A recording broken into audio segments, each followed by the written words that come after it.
Good morning everyone, Adam here from OwnerDeveloper, where we provide development management service to owner developers just like you. Beautiful Saturday morning with another episode of OwnerDeveloper videos. Today I'd like to briefly talk about the increase in construction cost that currently happening in the market and how to deal with that scenario. Keeping in mind that I'm a builder, developer, I'm not a lawyer, and we always advise our clients to get professional advice. What I'm putting in this video today is from my experience. I have been through a couple of boom in the market, and I have seen a few cost increases in the market, I guess, but nothing like what's happening in the market at the moment. But always get professional advice. Talk to a lawyer when you're signing a building contract. Obviously, this the current situation created due to a number of factors. One being the global supply chain issue created by the pandemic or COVID-19. Also, the Australian government stimulus packages introduced to boost the economy and property and construction industry, which created the big demand for the new builds or major renovation, and also the low interest rate, which making money quite cheap, I guess, quite affordable. Recently, we get quite a few inquiries that how to deal with this situation. There are quite a lot of building contracts being rescinded at the moment. There are major big name builders going bust in the industry, which is not a good news. Here at OwnerDeveloper, not only we won a few awards through Master Builders, but also we've been a member for quite some time, and we do discuss this kind of issues in our monthly meetings and look for solution how to address them that is beneficial for our client as well as the builders in the industry, that how to deal with this situation.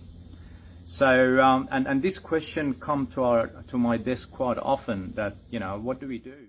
So first thing first, you've got to consider the most appropriate contract to use. There are mainly two main building contracts that used in Australia. One being a fixed price contract or a lump sum contract, which essentially builder agrees to bear any cost adjustment in a contract.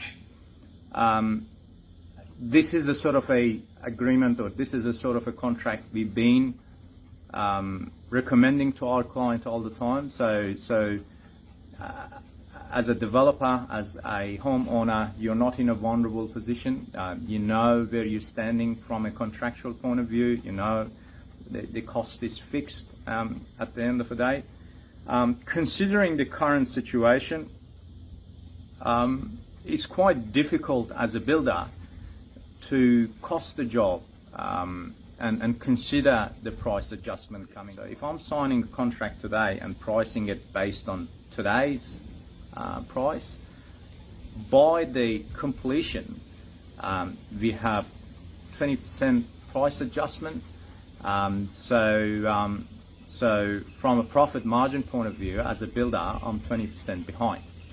So to be able to allow for that, we forecasting that, okay, based on the past 6 months, I'm getting an average 5 to 10% increase every month. So in 12 months time, I need to make certain allowance to be able to make this project profitable, which most of the time is not competitive. We have to consider that in a fixed price contract, once you sign, even if a price of a material or a labor dramatically goes up, you still locked into a fixed price contract. In a litigation scenario, court is never going to decide for the builder, saying that, look, the prices went up, so we have to charge extra for it.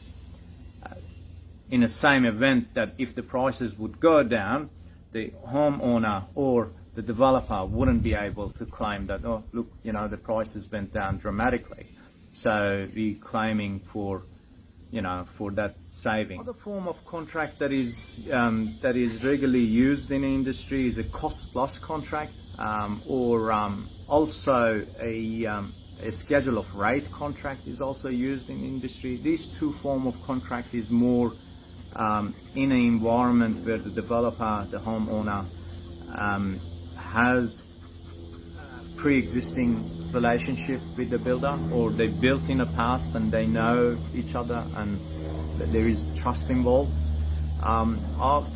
We always, at OwnerDeveloper, we always recommended our client to use a fixed price contract when there is more control over pricing and less risk involved for the developer or for the homeowner.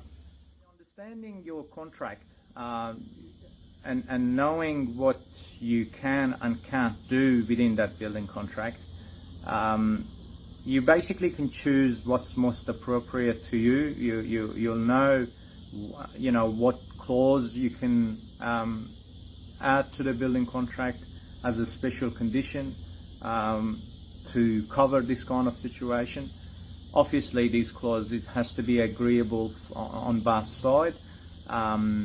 Clause such as rise and fall clause, which is quite common these days with the vulnerability of material costs. So basically, in this scenario, you put a clause in a contract, a special condition in a contract, saying that in a case that a particular material or a particular trade, the price goes up or down, the price of that particular item that scope item get adjusted accordingly.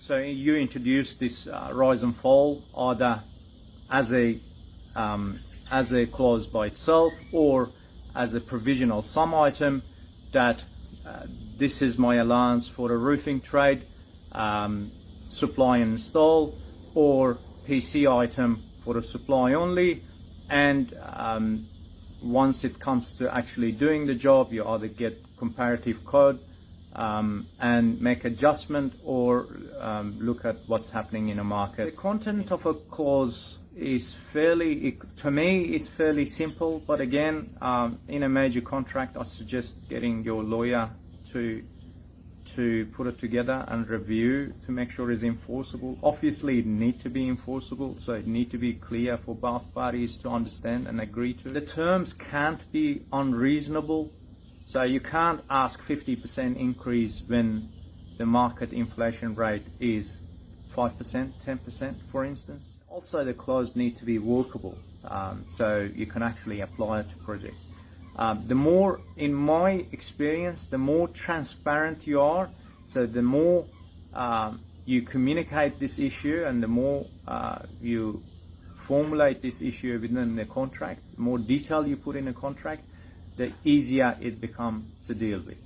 So if you put it in black and white that my allowance for a roofing is 10 grand for a labor and 6 grand for a material plus 20% builder margin plus GST, when an adjustment of 10% applied to it, you know where that 10% is applied to. Requirements for the rise and fall clause in different states, so make sure that you understand those requirements. Again, I'm not a lawyer, so talk to a local lawyer and make sure it is enforceable. There's no point putting a clause in and it, you can't really apply it. Other ways of applying these price adjustment to a contract is either by detailing a prime cost item for the materials, where the fixture and fittings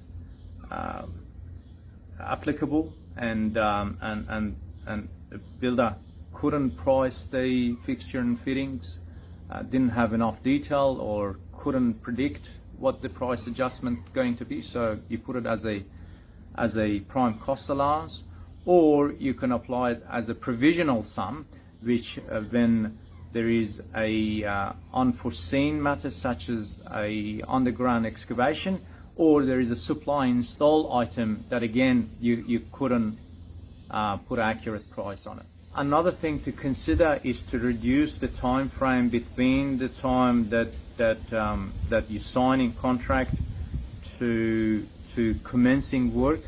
So the longer it takes between a signed contract, then so it leaves space for that adjustment. So these days we leave the signing of a contract for a last minute. So we agree to everything, a deed of agreement signed, but the building contract is actually signed maybe a month before starting a project, that all adjustment is applied to it and we can go as accurate to the customer's budget. Important to communicate this volatility to the client, to the homeowner, to the developer who's budgeting for a project, that they know where they're standing in a market. Or we rather be transparent, that they know what's happening in a 6 months time, in a year time. Considering the current situation, my 2 cents is really the construction or development project generally are a long-term commitment.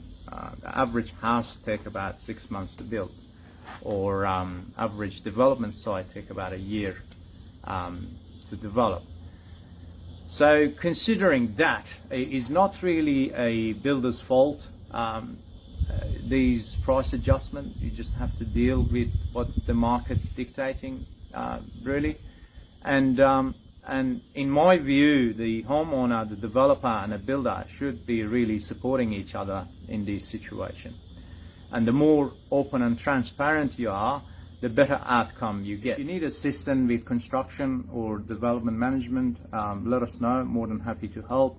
At OwnerDeveloper, we discuss your goal, we discuss your budget, either by subdividing or developing on your own site, or we can find a site for you and assist you through this process.